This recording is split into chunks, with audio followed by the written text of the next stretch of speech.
Ғарыш бұл жұмбақ пен тәуекелге толы ғажайып орын және ғажап.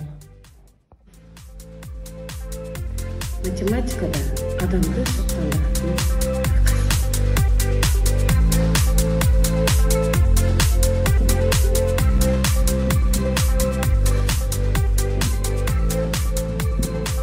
екі нәрсе адам өмірінің сәнін келтіреді.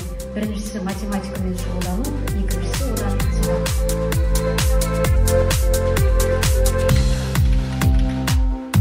Цифрлық сауаттылық ақпараттық қоғамдағы қауіпсіздіктің негізі. 21 ғасырдың ең маңызды.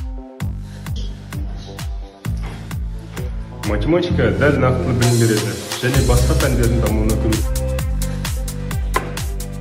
Ғалымдар мен психолог мамандардың айтуынша, шахмат ойыны балалардың және логикалық ойлауын шыңдайтын ең мықты тур.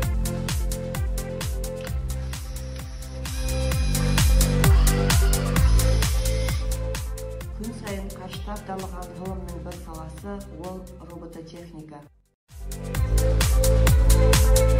Ақылы ойды тәртіпке келтіретін математика, сондықтан оны оқу керек. Физика табиғаттағы барлық заңдары мен материяның фундаменталды нақты ғылымы.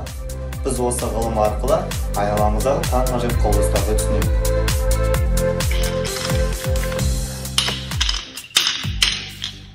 Алгебра біреу. Ол ұлтқа, дінге, мәдениетке, елге, жерге бөлінбейді. Төрткен төрт қараның айырмашылығы неде? Тек қазақша атауында ғана. Асқар Жұбатов. Табиғатты танытудың белсенді құралы бақылау мен тәжірибе.